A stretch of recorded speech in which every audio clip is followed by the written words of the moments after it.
Nzambe o akira likolo na se na biloko biso apambola bino na kombo ya mwana wa ye mobikisi na biso Yesu Kristo. Nazali na mutuna mpona yo ndeko mwasi ndeko mobali. Est-ce que oyebaka devoir na yo en tant que mwasi to mobali awa ose? Est-ce que oyebaka devoir na yo en tant que mwasi to mobali awa ose? Soko oyebaka devoir na yo te ndeko mwasi ndeko mobali okoyeba ngo lelo. Devoir wana ezali mukanu ya Nzambe mpona yo ndeko mobali mpe mpona yo ndeko mwasi. Devoir ekomami na buku ya Ecclésiaste chapitre 12 verset 13. Ecclésiaste chapitre 12 verset 13. Eza koloba na biso nini fin ya discours, suka ya discours ezali nini? Crains Dieu et gardez ses commandements. Cela, ce que doit faire tout homme. Verset on a lobi que yo ndeko mwasi ndeko mobali sengeli obanga Nzambe obomba mibeko miayi wana ndi ezali loko moto moko na moko yo mwasi to mobali sengeli osala. Verset wana verset 13 ya Ecclésiaste chapitre 12 eza na biteni misato eteni ya liboso lobi banga Nzambe. Kubanga wa ezali te lokola moto amoni nyoka amoni kosi abandi kokima mbango ezali ndenge wana te.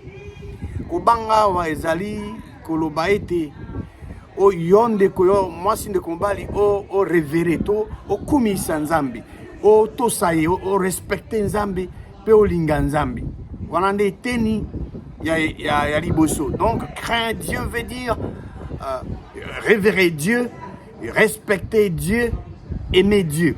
Et tenami balé lobi ko bomba mibe comme Nzambe, garder ses commandements. Ko bomba wa ezalo kola moto yazana libanga linene ya diamant oyo ezoko coûter $100,000. Ko bomba lokola ne bomba ka trésor, garder comme on garde un trésor.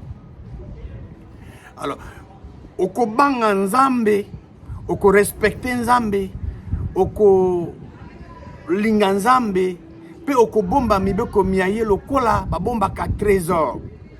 Soki ozali na libanga linene ya $100,000 ya diamant ya $100,000 ndeko mwasi ndeko mobali.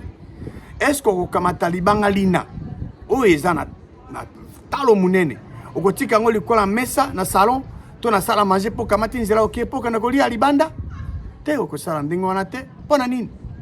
Pote libanga lina ya diamant ya $100,000 ezali très précieuse eza na valeur esengeli obomba yango na esika oyo moto mosusu azwa yango te.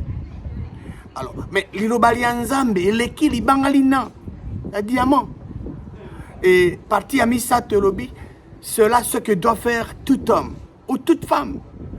Alors tout homme ou toute femme esenga sala nini? Esengela banga Nzambe mokili. En d'autres termes, esengeli alinga Nzambe, a respecter Nzambe pe a révérer Nzambe pe abomba mibeko mia Nzambe. Wana ndi esengeli moto moko na moko mwasi to mobali esenga sala. Verset 13 ya Ecclésiaste elobi na biso nini? Ezali recommandation ya Nzambe. Eloko ya liboso Nzambe mokili azosenga na yo ndeko mwasi ndeko mobali esengeli ko banga Nzambe mokili.